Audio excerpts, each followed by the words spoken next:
Welcome, my name is Yolanda Davis. I'm so excited to be here on behalf of Norwest Art Gallery and Asia Hamilton and Simone Bryant. Excited to welcome you all here for the Artist Talk, the show From Africa to Detroit, an exploration of the diaspora. If you haven't seen the show in person, I highly recommend coming to see this show while it's still up. If you haven't been to Norwest Gallery, I invite you to treat yourself to one of the gems of Detroit. This is a brick and mortar operation that's been successfully focused on art from the diaspora of Africa for 7 years and doing very well. The best is yet to come. And without further ado, I'll start to introduce our artists. They'll come and join us here. We'll have a little chat about their work. And we'll start with ladies first. We have Benita Nachorta. You could come and join us here. Excellent. Welcome. Her pieces can be seen, some of them here, just behind us. Excellent. Yeah, wherever you like. Make yourself comfortable. Wonderful. And Jide Aje, if you would join us, please. Mobolaji Ayeni. Thank you. And we have Ross, also Ross Jr. Thank you so much. Perfect. Excellent. So I'll have a seat here with you. And who is this? Iju. Hi. Of course. Thank you. So wonderful to have you all here. Excellent. Is this your first time showing at this gallery, all of you? Yeah. Yeah, first time? Yeah, that's perfectly fine. I've made a few notes here, so I'll start with you, Benita. Your work behind us here is really stunning. I loved what you said in your bio that you were from Lagos, Nigeria, and you referred to it as the New York City of Nigeria. I've always been curious to go. I was hoping you could tell us a little bit about how your life there has influenced your work and why we should come and visit.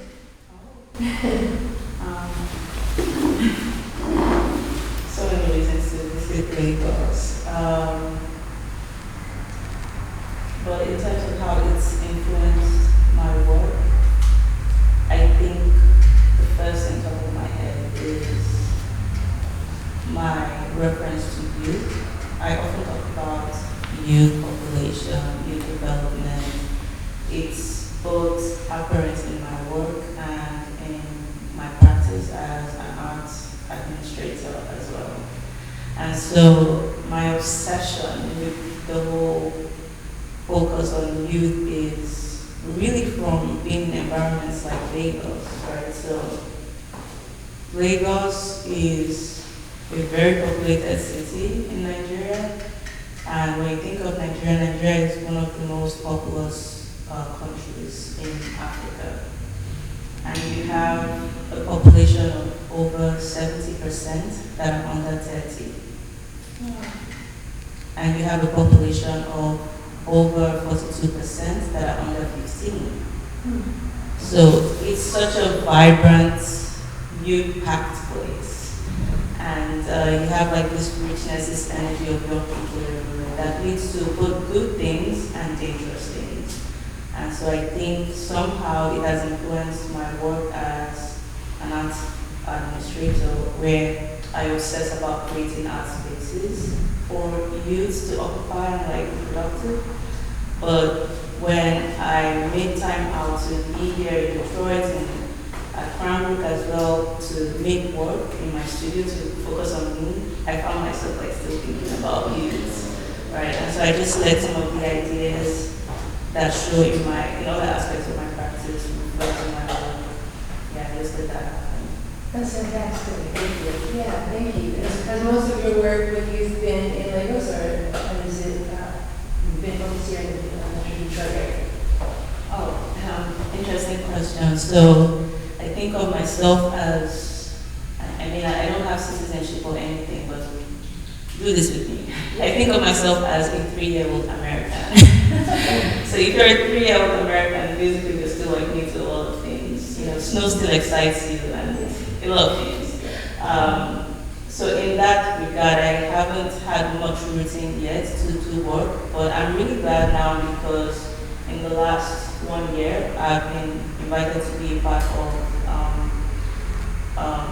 a new development in village, excuse me, I'm trying to remember the name, Detroit Village, or, but basically it's where you have like the shepherd, the entire, like the new campus and ecosystem of arts, residencies and organizations. So I've been invited to be part of the board and I've accepted. So I'm a board member for one art residency that's supposed to launch later this year. Yeah. so I look forward to being part of like, developments in Detroit in that way, like contributing my expertise on the curriculum. I have been at Rambo for the last 2 years, just focusing on my also making space for myself and my practice, my studio work. Hold on a second, just a little bit, and I'll ask you one more question. Hi, welcome. And the gentleman here, you can start to think about this as we progress. Thank you for sharing what you shared, and thank you for the work that you do. We all know how important it is that it needs to be prioritized and putting art in front of them. So important here in Detroit. I'm sure it's not unfamiliar to people in this room. We've had just within a generation significant shift in our program, which I'm sure you're not unfamiliar with. And we know how much that's affected us. We went from my dad being in the band and everyone looking really sharp to there being no instruments in empty band rooms. So I'm grateful for the work you're doing here. I'm grateful that you're here. I'm sure I speak for Detroit when I say that. And so my question is, this is something I like to do is, what is an ask or what do you need and what you're here to do. You just shared a lot about what you've been doing so generously. What would be helpful? And you can come back to it if you want. What would be helpful from the city of Detroit and anyone else who's watching for you, and what would be helpful to the work that you do? Oh, that's a very good question. Firstly, I think Detroit owes no one anything, right? So I don't come. Okay, easy. So Detroit owes no one anything really, except first to prioritize the interest of its people and its communities and develop the systems. But I think in many ways Detroit is already like being a hub that welcomes people from other parts of the world. You know, I know that there's this opportunity right now. This is you know, giving artists like myself from Africa a voice and a platform to like share their works with the world. And as an artist who travels around and is doing all sorts of passionate projects and works, this is very, very helpful. This is such a pattern back. Like keep going, keep doing your thing. And I think this is it. This is Detroit already doing what I would want Detroit to give me. Yeah. That's beautiful. Well, hands off to the See, we can pass the microphone here. I think I can project it over. But you're welcome, Jim. Thank you very much for that. Yes, it's a pleasure to have you. Your work is fantastic. I share a similar background in automotive industry. You're in a town where you throw a rock or bump into someone, you're going to run into someone in the industry. So I saw that. That's why I moved to Detroit. Oh, fantastic. Okay, yeah. If you want to tell us a little bit about that connection, because I think as Detroiters, we all want to talk cars. Yeah, and automotive industry.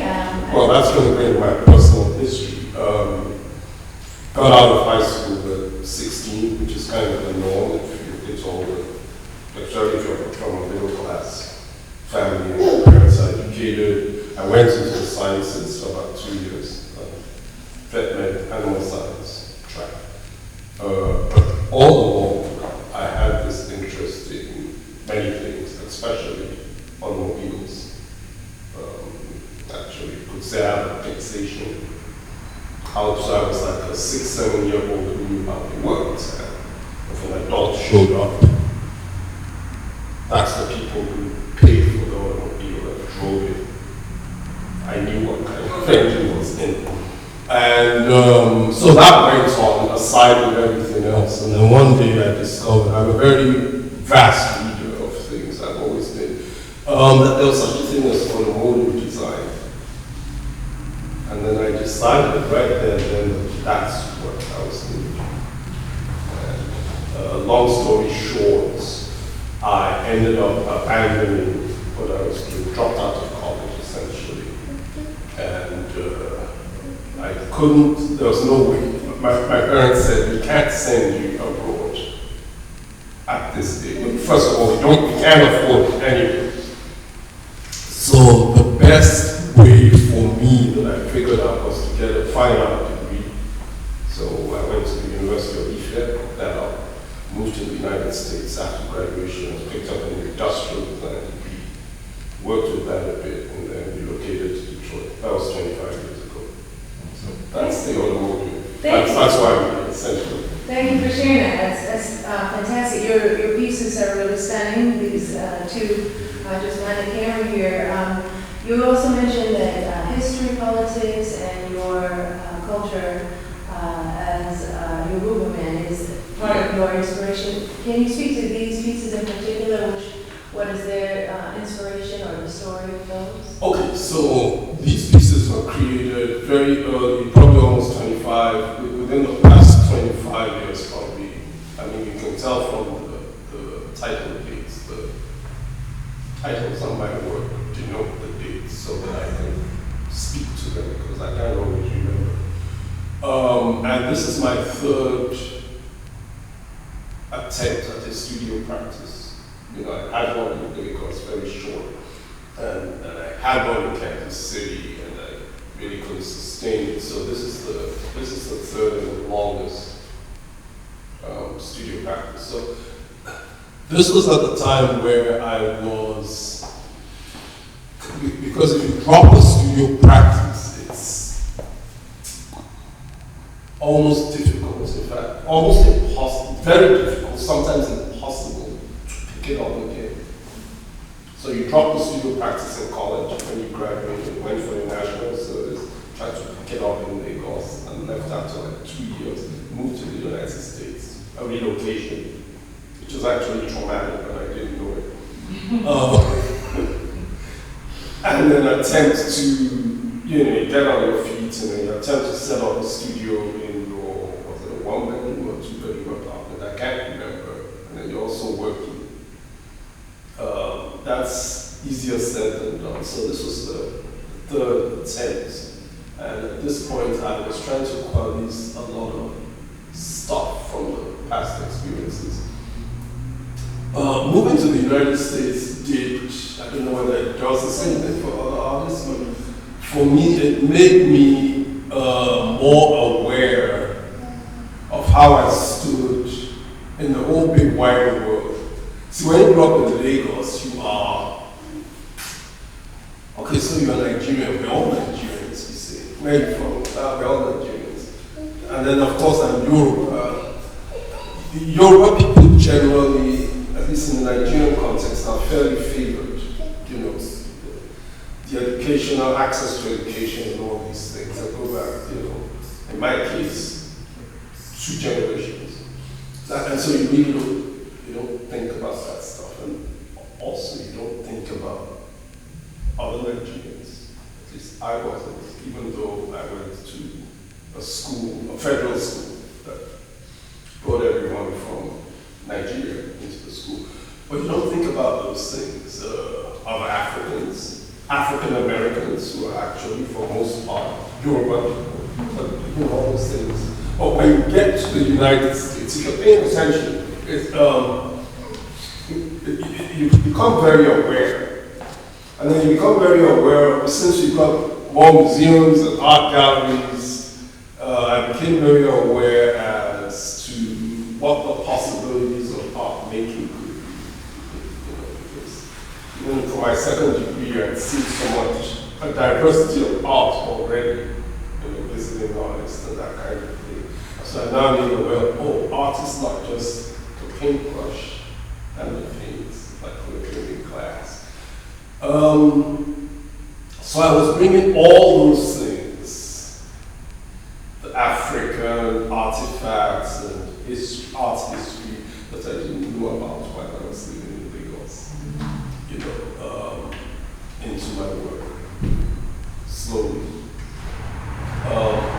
those two pieces you're looking at, they mine from iconography that you'll find in my present work, actually. Like the one on the right, a more recent solo show that I had 2 years ago, drawing on the walls, it speaks to that. You will see some symbols there that if you lived in northern Nigeria, you find it on the decoration, the traditional architecture of the buildings, which, by the way, contemporary architects do not mind, which I find very frustrating. They don't mind? They don't mind. Yeah, there's a treasure trove of stuff especially in Nigeria, that the contemporary designers, I worked in advertising briefly, we could mine all this stuff. We import things from abroad, and, so there's that there, there's Dorman iconography. On the left, you see indigo, which comes from Adire. Adire fabric that tradition comes from my maternal side. That's what, they do. But generally, the whole, we didn't value or pay much attention to those things. And I got very frustrated, in fact, angry. So I make the art that other people don't make. Beautiful. Thank you. I'm glad I asked specifically about your pieces because I was admiring them and I'm familiar with, at least from photos, I've never been to Nigeria yet, but the pieces that you're talking about. So thank you for that. I really appreciate that. All right, we're going to keep moving along here, Mova. How are you doing over there? Doing well. Excellent, excellent, wonderful. Good to see you here. Awesome. I thought one of the things in your biography was really beautiful that you start with when you say that a part of your focus is the bonds between Black people. I wanted to hear you speak to that, maybe what inspired, whatever your experiences are that got you to that clarity, and how we see that or how you experience it in your work. Yeah. So I think my work is ongoing, way of investigating my identity, Black identity in the past, and something I've been eating here, being from, or having parents who are from the Yoruba tribe, or being born here, in the context of a Black city, and growing up here, trying to identify myself, or identify myself in that. So my work is kind of a way of telling visual stories that both speak to my own family, so both these works are derived from family photos from before I was born, but then also a way of looking forward and then looking back from times before photographs as well.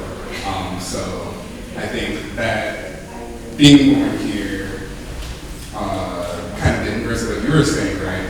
Being born here as a Black person is a unique opportunity to have dissolved the identity and kind of gone to a bigger identity that extends beyond tribe and clan and everything and becomes Black, right? And then think about our own connections, both in terms of where we all came from and the shared destinies. So, yeah. Thank you. So may I ask them, you were born and raised in Detroit? In Farmington Hills. Farmington Hills, excellent.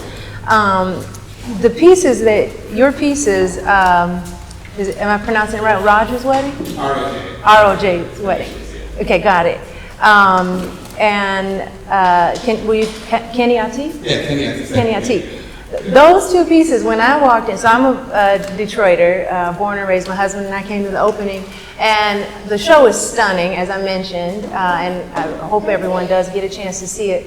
But those two pieces in particular made me pause, because it very much felt like family photos that I had seen, or things that I had seen in the South of, people congregating outside a church and, wearing similarly, colored clothes. So it's really interesting to hear that experience. Have you had many opportunities to travel to Africa? Yeah. Can you tell us what that was like? Yeah, more recently I was there in last December, but then also the past 2 years have been fortunate enough to go a few times.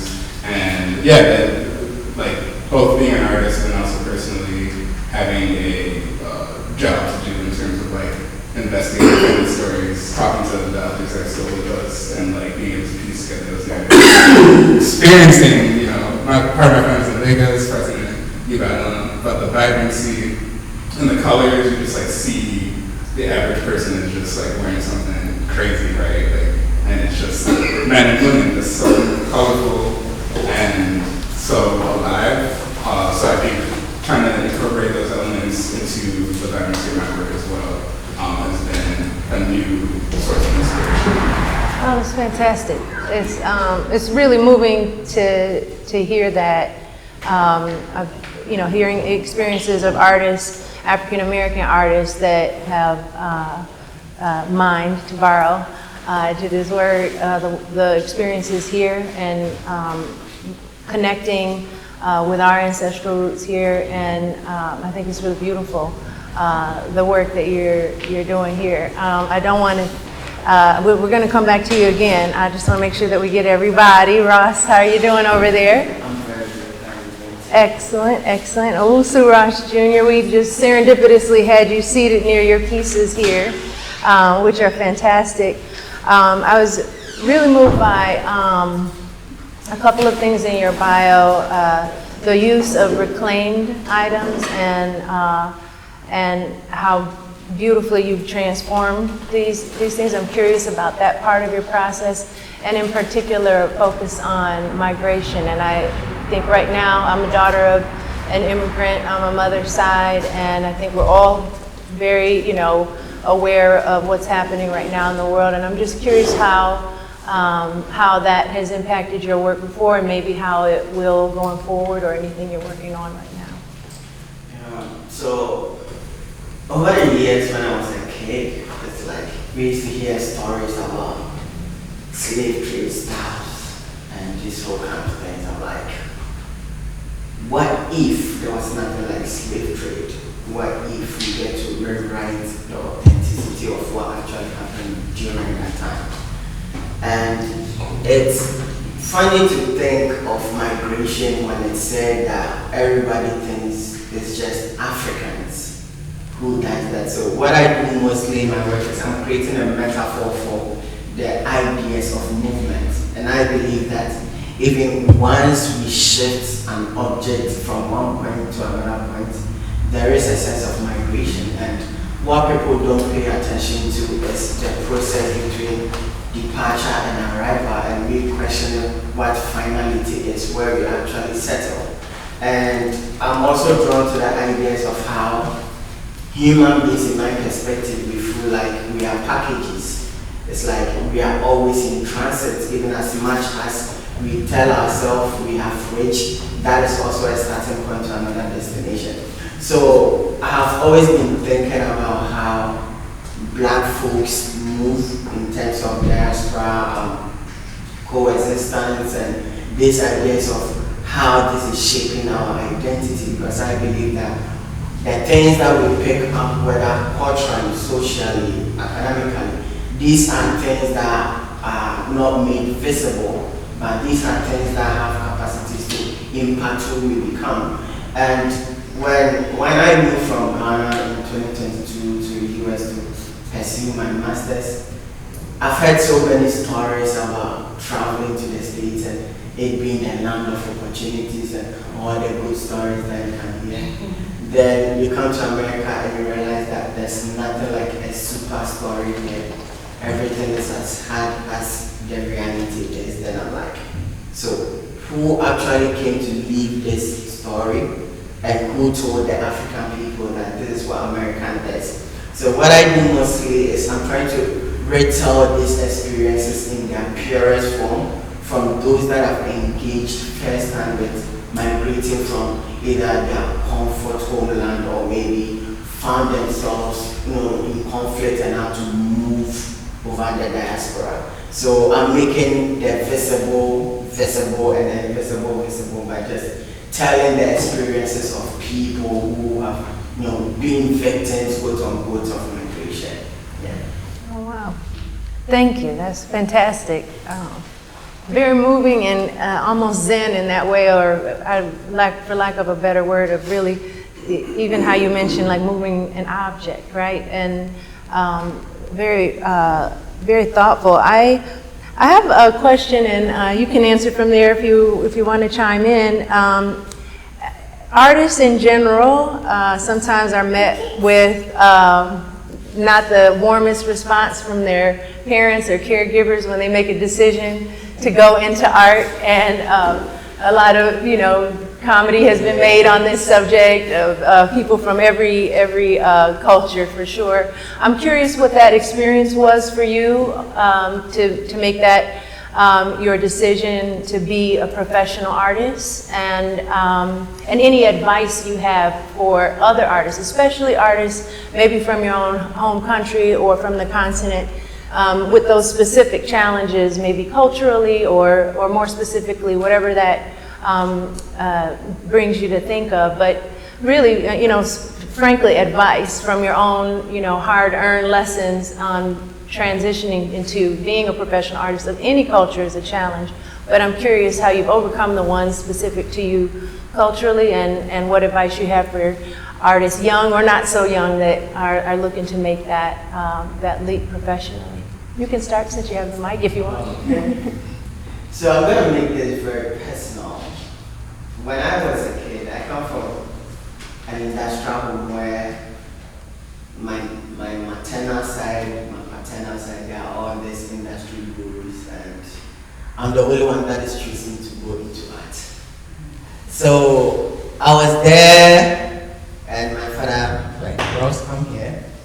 And in Africa, when you are called with your first name, that come here, it's like going to answer a lot of questions for ancestors that you have no idea of. So he calls me and it's like, tell me why you want to do art. I just want to understand you. So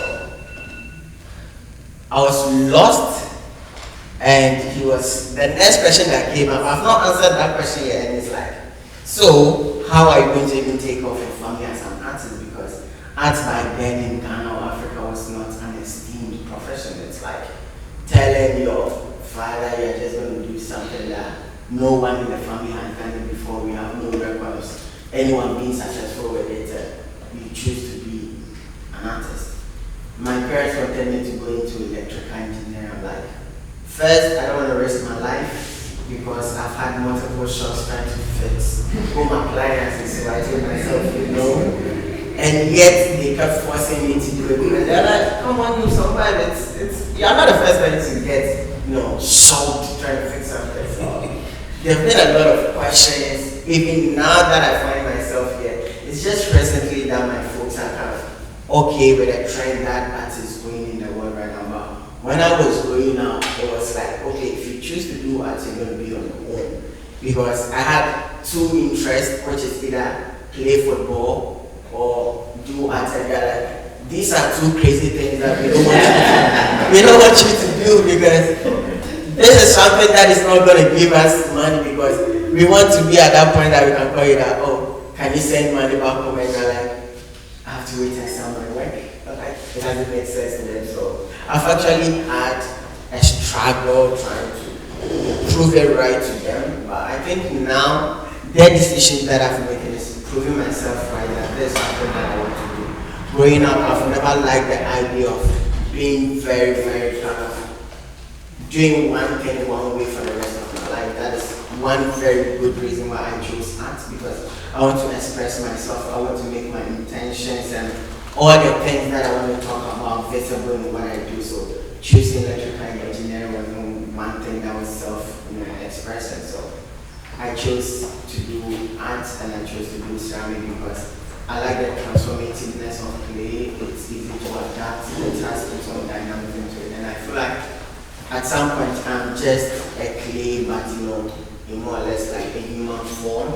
So there's more connection to clay that I can actually connect to. It's more or less like, they say blood is thick or blood speaks for you. So I feel like being clay myself, touching clay, I am more kind of comfortable in that material, that medium, but it has actually been a hassle in my family, telling them how to do arts right from a very young age, and even, well, let me tell you this story. There was this one time that my elder brother, my sister, they were science students, and they always come back home with good grades. Not that I was not a good kid, but I always told myself that if they find out that I'm performing too much in class, that is coming into first position and fifth, I'll be forced to go and do science.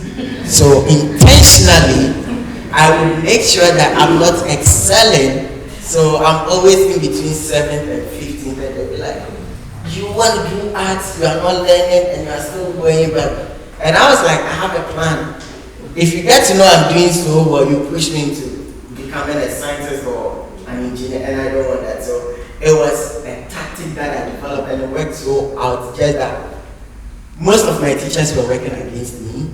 They will call my father and tell him, we know your son is good, he should do this. So it's been challenging, and coming from an African home, I think there should be a lot of enlightenment about the possibilities of pursuing arts as a career.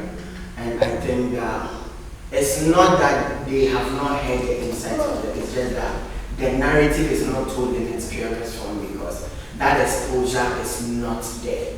And the former or the colonial suppression that was done to our people have also limited that ability to foresee that as an avenue. Because when I compare the educational system in this part and what is done there, I would say there is more quote-unquote creativity to that aspect, because there are so many ways we are taught to do one thing. But when you compare it to this year, there's a part that everyone must know. But in Africa, there is improvisation, there is adaptation, there is strategic approach, and we combine all these things even from home teaching and stuff. So I believe that if this narrative is actually told in its purest form, making them understand the dynamism to it and the trends to it, I think that is going to be a very good way to also make folks in Africa pursue arts. Because when you actually read the statistics of arts people in Africa, it will surprise you that we share similar traits, similar characteristics, virtually every element that we use. And I feel like Africa itself is a whole arts planet on its own, because the ritual and the performing and the visual arts, all these are rich in their culture and the elements that they use. And my advice to those coming up or those who want to pursue arts is that just go with your intuition and what you believe in. And I would recommend that parents or guidance should also guide their folks. Even if it sounds like a very bad decision, guiding someone from that perspective, you can actually make that person realize that, okay, if I do it this way, it might make more sense than telling that kid, this is not good, this is not right. So I think that nuance should be brought in for folks who are more or less like having art people in their kind of family or their close contact should motivate them. Maybe if you want them to go a different way, just fine tune that, then just flip the switch one, because it's not going to work here. Thank you. Oh yeah, I mean, I would add, it's a similar challenge that's ongoing, and being on the more urgent end, I found it really, like, my mother is here, she's very supportive of my pursuit of the arts, and it's very important to kind of latch on and focus only on the people who are supporting that idea, and to maintain your dream, because I think like similar to what you were saying, right, like, you can pursue what you think is a safe path and like fail at that anyway, right? Like you might as well like kind of still pursue the thing that nobody's telling you to do, right? That really is supposed to do. Hey, Mom.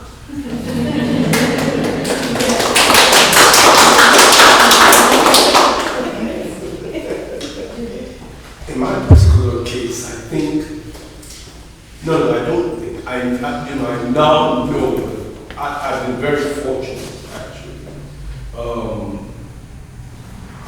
both parents were well educated. My father was a professional librarian, and he actually became a federal director. I was internationally renowned in that field. So he'd been around a lot. As was my mom, actually. They lived both in the UK, Europe, and the United States through the 60s when there were people like the hippies. And so they were older than they were, but they saw all these things. So they kind of had an idea. So growing up, I'm the first of 5 kids. There were toys in the house, and books, and drawing material. And I was fortunate enough to actually go to a Montessori elementary school that was like on the same street, a couple of houses down. And all those activities were also encouraged. And something like color theory or mixing colors, I tested out of it in college, but that was knowledge I picked up at the elementary school level. So I was very fortunate in that regard. And then both parents were also scientists, because my dad's high school track was as a science student. In fact, he had been noticed by the RAF. This was at the tail end of World War II. If the war had continued, then they would have, had to enlist him because of his math skills. So I grew up in this household where there was no dichotomy between school knowledge and the stuff in books and the stuff in the house. My dad's background, family background, they're farmers. So we knew about plants to identify them, animals, and even the Latin ways, blah, blah, blah. So I think I was very fortunate than many other of my peers. And then when I look back at my parents, I see how different they were from many of their peers, because most of their peers went to the UK. There were no universities to speak of in Nigeria for their generation, so everyone studied abroad. And then if you're even more fortunate, you got money for a PhD, or whatever, like my dad, or even President Obama's father. They were all in that cohort of people. My parents' attitude, when I told my dad about automotive design, he listened, very carefully. And he did not know what to say because he never heard of it. And I guess he spoke to somebody or some people, as he always does. If you have a question that he doesn't have an answer to, you'll always find an answer. I surely don't want to be a mechanical engineer. And I was like, no, because I already went to the Faculty of Engineering, and I know engineering students, and there's nothing going on there that science can. No, seriously. I had a totally different view of what engineering was.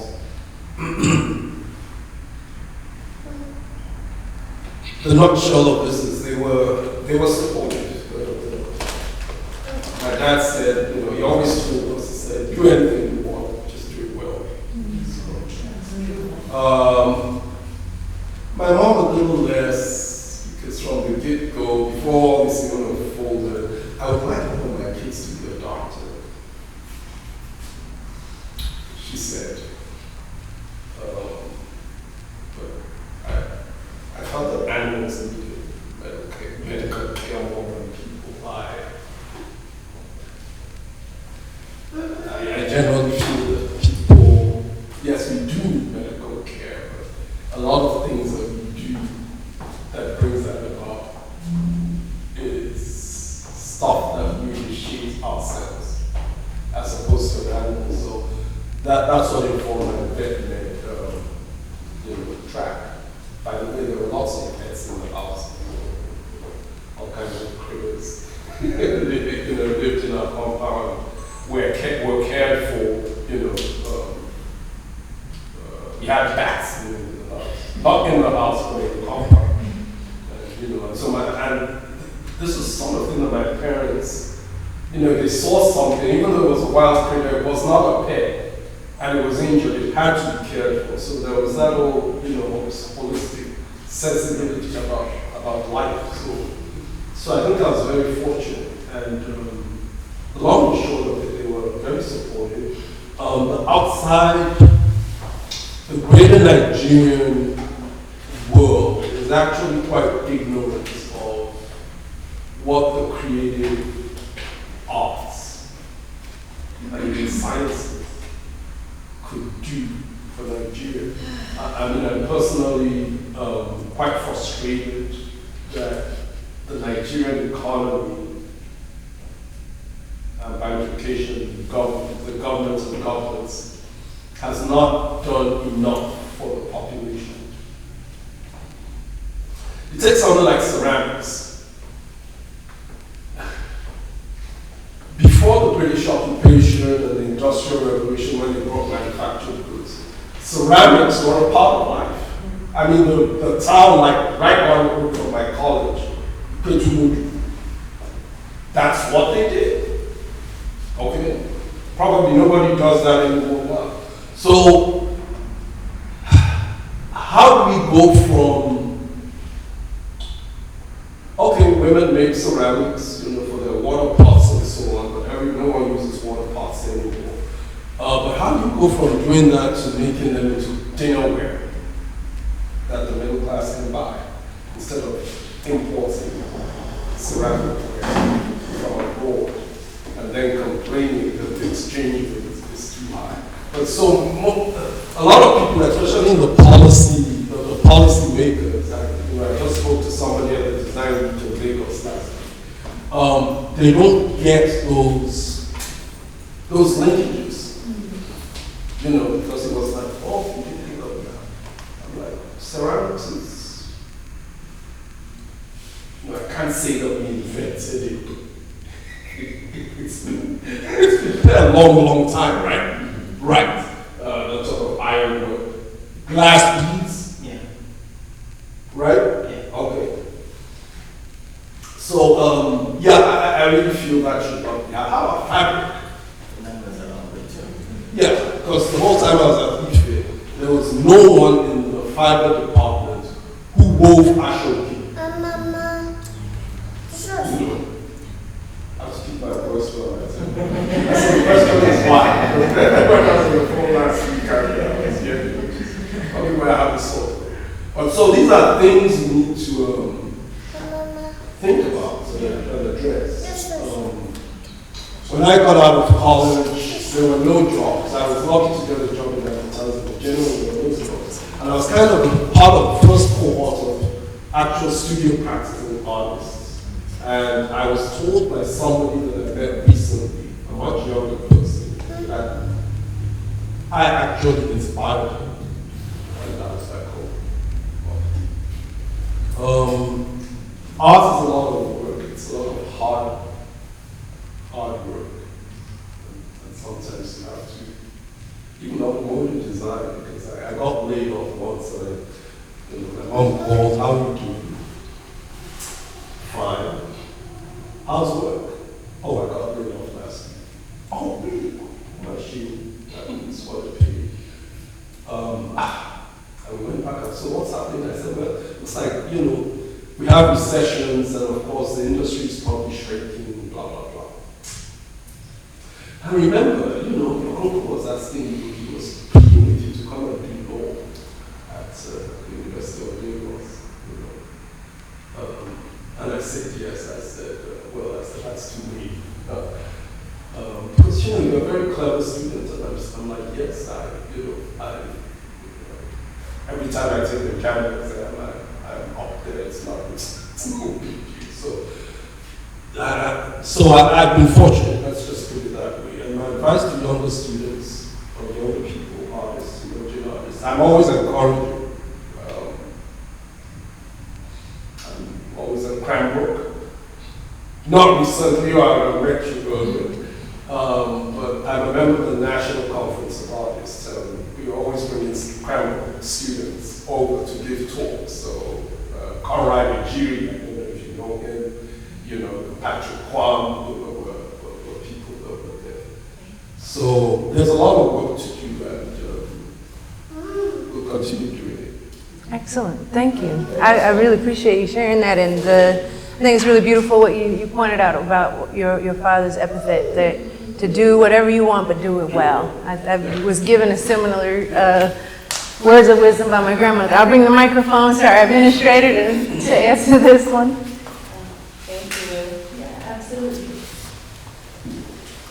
When I was graduating at the School of the Art Institute of Chicago, this was 2023, I had gone for a master's in arts administration and policy.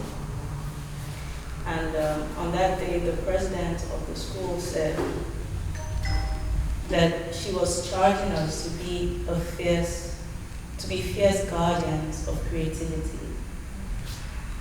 And maybe it just sounds like a cool thing to say to most people, but if you come from a place where there isn't a creative ecosystem, what that means to any artist in that room is we do not have the privilege to just be artists and do art for art's sake. We also have to adopt this burden to create the entire infrastructure for the arts in places around the world, including Africa, especially Africa, and especially communities that are underserved. And sometimes I talk about underserved communities. I'm really referring, like specific, I'm really referring to communities that lack infrastructure that facilitates creative production, right? Why was Detroit? Because of industry, because there was a capacity to build, to construct, to produce, and it created jobs, it boosted the real estate market, it boosted the economy, and people call Michigan or even Detroit a motor city. And when there started to be an economic decline, just what that is, it's because, there's redlining and segregation and some of these other factors play a role, but it's essentially people taking back those investments or systemic, disinvestment, right? Now, when I say that I'm excited to be a part of what's happening in Little Village, Detroit, that's in Little Village, Detroit, it's exciting because there's an emergence. There's a transition from the creative, the industry that Detroit is associated with being about, cars or, the mechanics of things. There's that transition now into the arts. So there's a new creative industry that is emerging, and Little Village is like at the center of it right now. I also am inspired when Detroit organizes things like open studios, and there was one last year, I think it was Design with Detroit. Also, there was Art Fair. It's amazing. Like to just even see the numbers. I have tears in my eyes, and I'm not gonna cry. But to just even see the numbers of artists and artist studios, and people who have converted abandoned buildings into maker labs and maker spaces. That's the future. For me, who is still a dreamer about setting up infrastructure in my own communities back home, it shows me what's possible. It's this can happen. This is what is needed. And so if there's that investment in infrastructure for creative production, then it boosts the real estate market, then it boosts economy, it boosts the hotels and the hospitality industry, it boosts everything.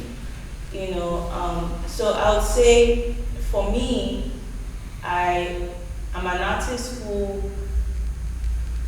has had to go from international law and diplomacy to cultural diplomacy to arts administration and policy, and now finally I'm doing my MFA in photography. And all along, for the last 10 years, I've been a photographer. My father did not go into even high school. He lost his dad at an early age. My mom lost her dad while in high school, and that's where she stopped. But my parents took myself and my brothers to the best private schools in Nigeria that they could afford. They don't own a house anywhere that they can boast of, but like all their investments was put into education. Now, why is it an issue for the average African home to encourage their young talents to go into the arts? I'll explain. Just think about my parents. My mom sometimes would ask me, what will I get back all that they invested? I put everything into your education. And I'm like, please, like, I can't pay you back. But the time, their era, right, like when they were younger, you graduated from a university in Nigeria, you got a job immediately, you got a house, you got a car, everything was sweet. So they were like, yeah, we're investing. Things are going to be like all set by the time you're done with school. After school, they see me picking up a camera. My dad really thought I had gone crazy. He literally set up a committee of pastors to pray for me.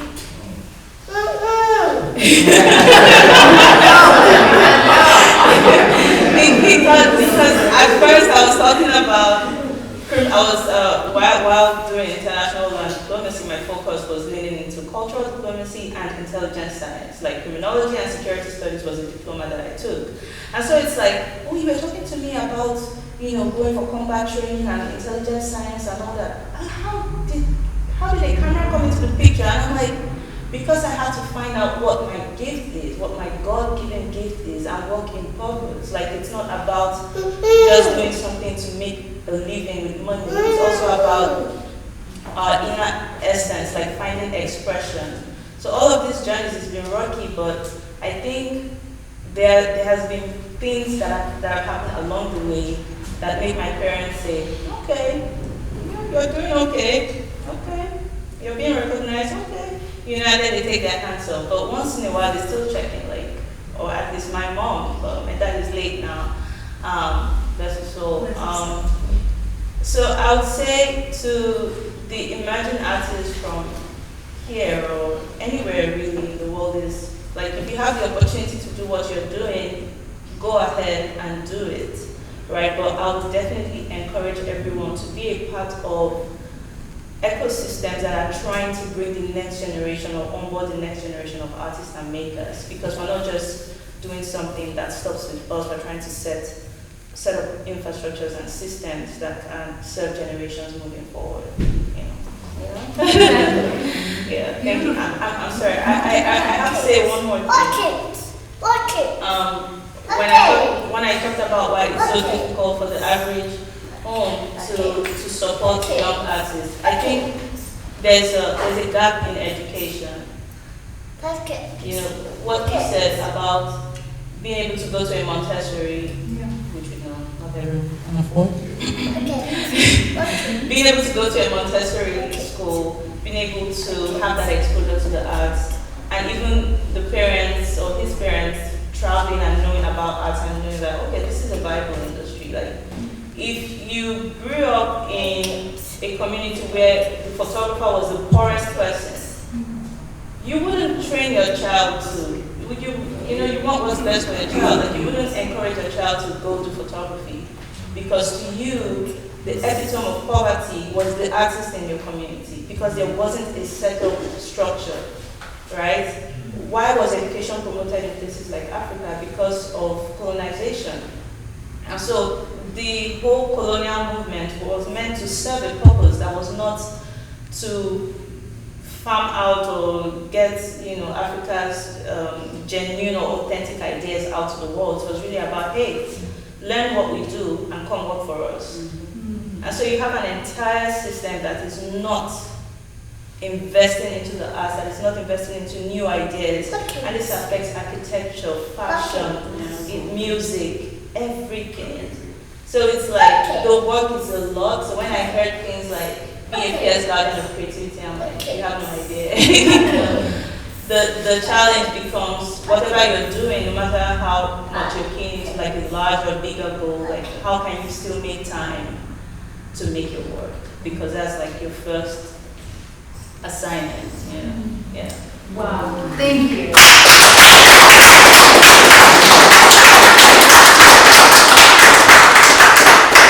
Thank you. I want to thank everyone for coming, all of those that have joined us. I really want to thank the artists. Thank the artists for your beautiful words. Your insight is phenomenal. I don't think we could have ended on a better note, so another round of applause.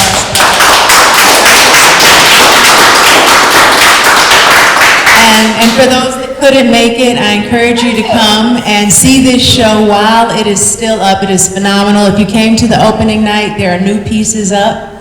For those of you that are here, we do have another event eventually, but we have some time. Please introduce yourself to the artist, tag the artist, hit the social media. Every little bit helps.